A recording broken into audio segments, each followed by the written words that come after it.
Di tengah tantangan sektor properti yang masih dipengaruhi lemahnya daya beli dan tingginya biaya pendanaan, PT Pos Properti Indonesia justru mencatatkan kinerja positif melalui strategi diversifikasi bisnis dan optimalisasi aset. Lalu bagaimana perusahaan membaca prospek industri properti ke depan? Langsung saja di Zona Cuan kali ini saya akan membahasnya bersama Aldita Prayudi Putra, CCO PT Pos Properti Indonesia. Pak Aldita, apa kabar? Selamat Apa datang di Studio kabar? Nusantara Mana TV. ketemu lagi akhirnya. Iya, wah akhirnya mampir juga ya ke Mampir Studio juga. Nusantara TV. Iya. Iya, Pak Aldita, kalau kita bicara PT Pos Properti Indonesia, mungkin salah satu properti yang paling dikenal masyarakat itu adalah Pos Blok. Wah, Ya, boleh nih diceritain sedikit mungkin ke pemirsa di rumah. Gimana sih kinerja Pos Blok di kuartal 1 2026 ini? Apalagi kalau kita bicara daya beli masyarakat, ini kan masih menjadi kontroversi nih. Sebenarnya apakah daya beli ini memang terseok-seok meskipun sebelumnya juga disampaikan oleh Menteri Keuangan, pemerintah terus menjaga daya beli masyarakat.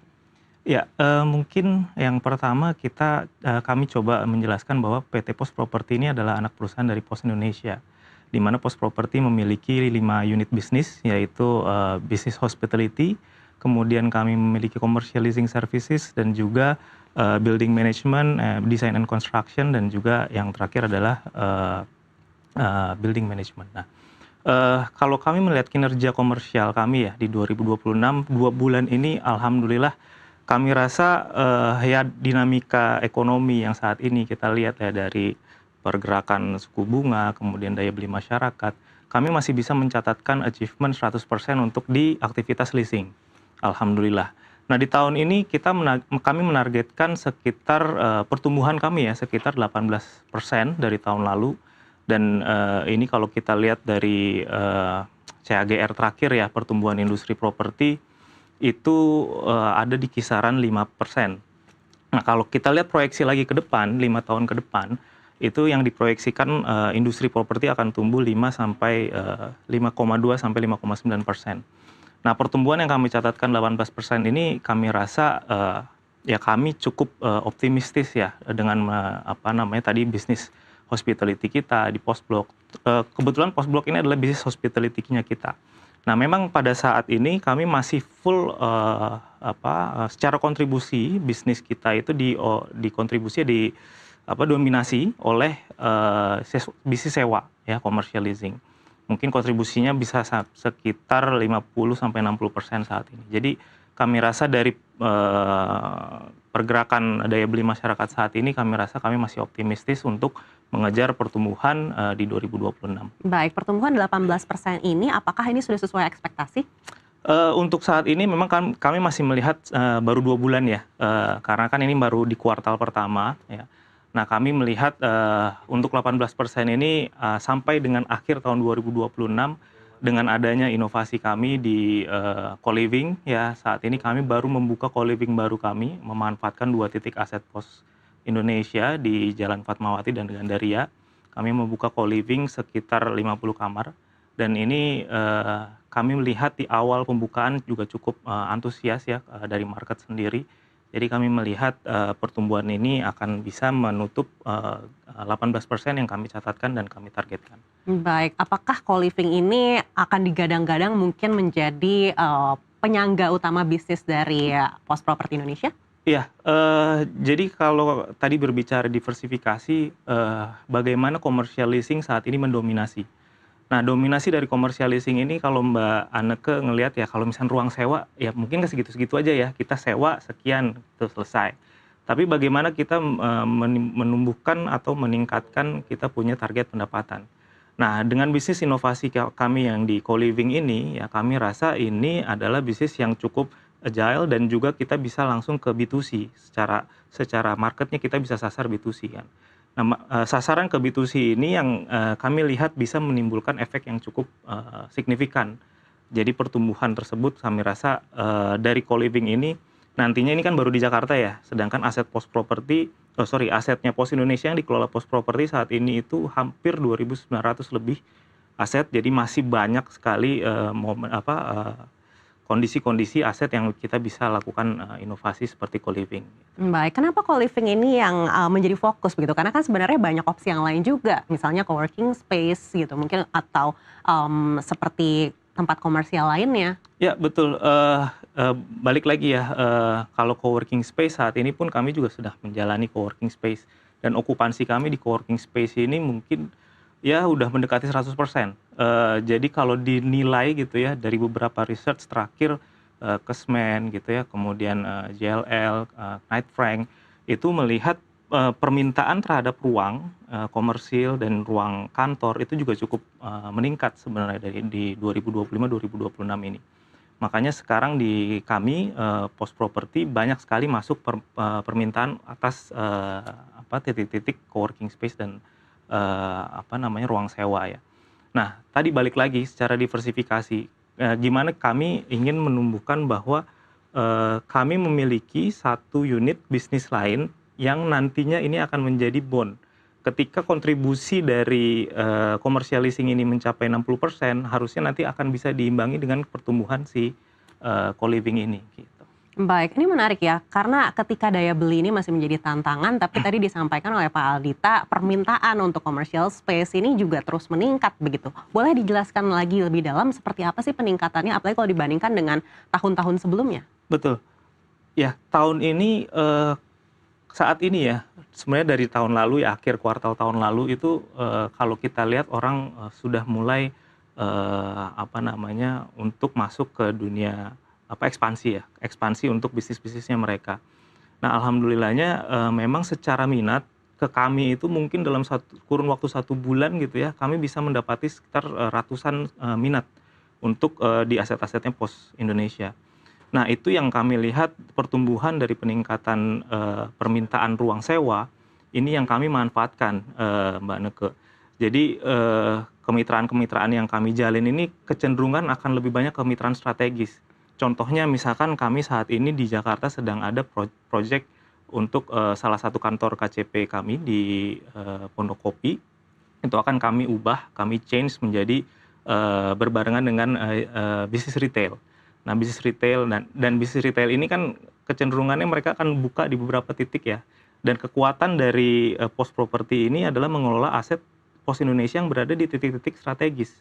Nah, itu yang kami kedepankan ya dari permintaan ruang sewa itu, bahwa kami bisa melakukan kolaborasi dengan para, pebisnis, retail, F&B gitu ya, untuk bisa sekaligus ngambil momentum bahwa kita punya titik banyak loh. Pos Properti ini mengelola titik pos Indonesia itu banyak. Mau ngambil di Jakarta bisa, mau ngambil Jakarta, Bali, Surabaya, Semarang, Medan, sampai ke, Papua sekalipun kita bisa. Jadi itu yang kami, sajikan kepada market sih. Semakin menarik lagi nih buat saya Pak Aldita, karena kalau kita berkaca pada pusat-pusat perbelanjaan yang di daerah Jakarta saja deh, ini kan sebenarnya masih banyak yang kosong begitu. Kantor-kantor juga banyak yang kosong, tapi Pos Properti ini justru permintaannya cukup signifikan. Lalu strategi apa yang digunakan untuk menarik tenan-tenan? Jangan dijawab dulu, kita akan bahas usai jeda. Tetaplah bersama kami di Zona Cuan. Anda kembali lagi di Zona Cuan dan saya masih akan melanjutkan dialog dengan PT Pos Properti Indonesia. Iya Pak Aldita, tadi kita sudah bicara terkait komitmen PT Pos Properti Indonesia untuk bisa menggalakkan lagi commercial space. Kalau dibandingkan dengan pusat-pusat perbelanjaan yang saat ini mungkin kosong, masih mencoba untuk mencari tenan, apa strategi yang dilakukan PT Pos Properti Indonesia untuk menarik lebih banyak tenan? Ya, balik ya, tadi kekuatan kami itu memiliki titik-titik strategis ya, karena dulu Pos Indonesia itu dibangun di, mungkin ya kalau dikenal tuh sekarang titik Pos Indonesia ada titik nol gitu ya. Kalau Mbak Neke mungkin alamat rumahnya pasti punya kode pos. Kode pos di mana kode pos itu pasti ada titiknya kantor pos. Nah, itu yang menjadi kekuatan kami ya, 2.900 aset yang kami kelola ini tersebar di seluruh pelosok hingga ke pelosok gitu ya. Jadi kalau misalkan dinilai tadi, misalkan di mall masih ada yang kosong, nah kalau kami ini kan memang kebanyakan standing alone gitu. Nah, yang standing alone ini, yang kami juga sasar, tentunya kepada market-market yang memang cocok gitu. Kalau misalkan kita tadi balik lagi ke dunia retail gitu ya, seperti mart-mart atau minimart, itu biasanya mereka kadang buka aja bisa 100 meter dia udah ada lagi. Jadi kebutuhan-kebutuhan itu yang kami sasar kepada, market-market kami. Baik, artinya target-target tenannya ini adalah retail seperti itu? Enggak only retail sih. Jadi, ya target kita semua sih, dari retail, kemudian, sekolah, even sekolah ya, kami ada beberapa titik kami yang sudah digunakan sebagai sekolah gitu ya.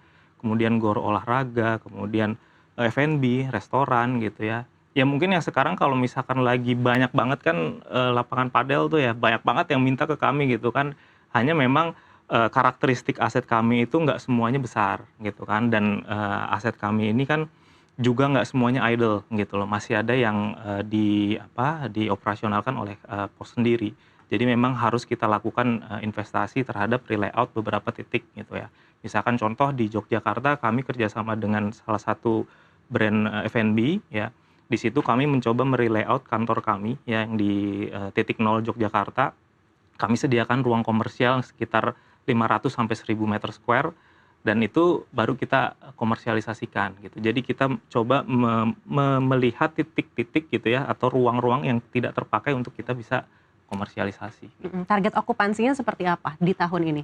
Kuartal Kalau 1 saja? ya kalau target okupansi, kami sih melihat, kalau sekarang ya 2.900 aset, Pos Indonesia itu sekarang kami sudah optimalisasi 1.900. Jadi ya mungkin bisa bisa kalau secara persentase itu 78%-an lah. Tapi dari 78% tersebut sebenarnya ibaratnya satu titik itu nggak kita hitung satu optimalisasi itu satu titik gitu. Tapi satu titik ini tuh bisa banyak beberapa titik optimalisasi. Jadi kalau dibilang target okupansi ya kami sih sebenarnya melihat dari target, gimana kami, men-generate income gitu ya. Selama income yang kami targetkan ini tercapai berarti okupansi yang kami targetkan itu tercapai. Dari 78% artinya masih ada 22% ini yang, merupakan peluang bagi pemirsa ataupun masyarakat Betul. yang mungkin ingin membuka usaha seperti itu? Betul, peluang dalam arti ini yang benar-benar masih kosong. Tapi kalau yang 78% sudah kami optimalisasi, contoh kami kerjasama strategis dengan, charging station. Ini charging station yang dimiliki oleh salah satu EV, electric vehicle yang baru masuk di Jakarta, di Indonesia. Mereka langsung ambil sekitar 1.800 titik EV charging. Nah, dalam arti satu titik ini sudah kami bilang sudah teroptimalisasi. Tapi satu titik yang dipasang charging station ini mungkin hanya sekitar 2 atau, 30 meter square gitu. Jadi kami masih ada ruang yang juga cukup besar ketika memang masih ada yang mau di titik tersebut gitu. Baik. Gitu. Baik, lalu kendalanya seperti apa nih? Apalagi kita tahu ini kan, perekonomian terutama di domestik ini penuh dengan ketidakpastian begitu. Dan, apakah ada kendala yang mungkin sudah diantisipasi atau disiapkan oleh PT Pos Properti Indonesia kalau memang di sisa 2026 ini, pertumbuhan ekonomi kita tidak sesuai harapan? Iya, kalau kami melihat ya tentulah ya, namanya pertumbuhan ekonomi gitu ya, dinamika gitu ya. Kami melihat, itu sebenarnya sebagai peluang lah gitu. Di mana, kalau kami mengamati di Pos Properti sendiri karena tadi ya saya sampaikan bahwa ratusan surat minat itu bisa datang ke kami tiap bulannya gitu. Jadi kami melihat potensi kami untuk melakukan komersialisasi pada ruang-ruang kami ini masih sangat besar. Kalau melihat lagi industri properti secara luas gitu ya, kami juga menilainya ini masih sangat bertumbuh sangat besar gitu. Bahkan di beberapa industri properti BUMN lainnya ya, karena kan titik kami juga pasti nggak semuanya sama gitu. Jadi kalau melihat, dampak dari ekonomi global, dan yang pasti berdampak ke domestik, ya bagaimana kami mencoba untuk tadi ya balik lagi diversifikasi dan bisnis-bisnis kami ini nggak hanya sekedar sewa ruang komersial kan. Tadi kita juga ada, bagaimana pemanfaatan, ruang-ruang heritage ya atau gedung-gedung heritage kami menjadi ruang kreatif, dengan, post blok gitu ya. Kemudian, co-working space dan juga yang terakhir co-living, Homi Nomad kami yang kami juga nanti akan terus lakukan inovasi untuk pengembangan di sana. Dan satu lagi yang kami juga sedang lakukan adalah, kami juga lakukan pembebasan, lahan untuk kami, bangun real estate. Nah, saat ini kami sedang mendevelop ya, bersama mitra kami untuk mendevelop sekitar 7.000 meter square di, kawasan Depok. Ini dekat sekali dengan LRT ya, kami akan mendevelop, hunian baru, itu, sekitar ya mungkin 70 meter lah, 70 meter sampai 80 meter gitu ya. Kita akan bangun sekitar 60 unit rumah dan ini kami, menyasar, Gen Z, milenial untuk bisa memiliki, hunian juga gitu. Karena kalau kami lihat sekarang mereka sudah mulai, selektif tuh cari hunian gitu ya, cari yang deket sama LRT lah, deket sama fasilitas Tapi konsepnya apa, landed house atau apartemen? landed house. Nah, karena kami melihat landed house saat ini juga masih, jadi apa ya, jadi yang paling tinggi lah yang diminati gitu. Kenapa tidak beralih ke apartemen? Apalagi banyak sekali sekarang mungkin gerakan untuk rumah itu ke atas bukan ke samping. Ya, nah ini menarik karena tadi disinggung bahwa, ekonomi global, kemudian domestik dan lain-lain, makanya kenapa kami, mencoba ke landed. Karena landed ini kan lebih cepat ya, dari segi pembangunan gitu, konstruksi dan lain-lain. Jadi kami mengejar, top line kami juga bisa lebih cepat gitu. Kalau kita ke apartemen ya mungkin kita bisa ngejarnya nanti di beberapa tahun kemudian gitu kan. Dan ya kalau kami melihatnya karena aset kami juga belum, bisa terlalu seperti aset-aset yang lain ya, bisa untuk, seluas itu membangun apartemen gitu kan. Ya mungkin kalau misalkan ke depan kami, sudah cukup untuk bermain di level landed house, ya mungkin itu bisa jadi salah satu strategi ke depan sih. Baik, tapi konsep kerjasamanya dengan mitra itu seperti apa biasanya? Kalau dengan mitra sebenarnya ini terbuka sih, Mbak Neke ya, kita untuk yang sewa ruang komersial sebenarnya semua sistem atau skema kerjasama terbuka gitu ya, dari sewa ruang, kemudian bagi hasil, even sampai ke KSO dan BOT sekalipun kita sangat terbuka gitu. Tapi ya balik lagi, bagaimana kemudahan dari pihak investor, dan juga pihak kami tentunya ya, karena kan kami juga, aset BUMN yang, mungkin di mana kami juga, melakukan, komersialisasi atau optimalisasi itu dalam kurun waktu yang mungkin tidak bisa terlalu panjang.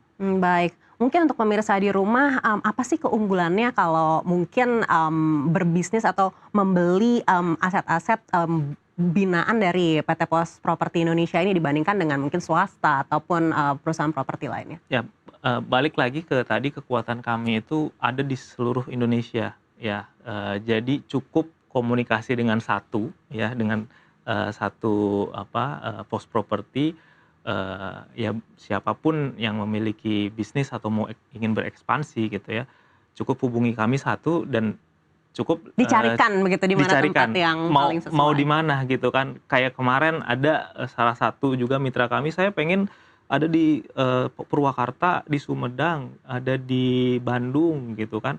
Ya udah tinggal ngomong sama kami tinggal carikan, karena semua kami ada gitu. Semua sampai ke titik kota, hingga ke kabupaten, hingga ke kecamatan, kami memiliki titik-titik itu, Oke, gitu. tadi, menarik perhatian saya Pak Aldita bilang surat minat yang masuk tuh banyak.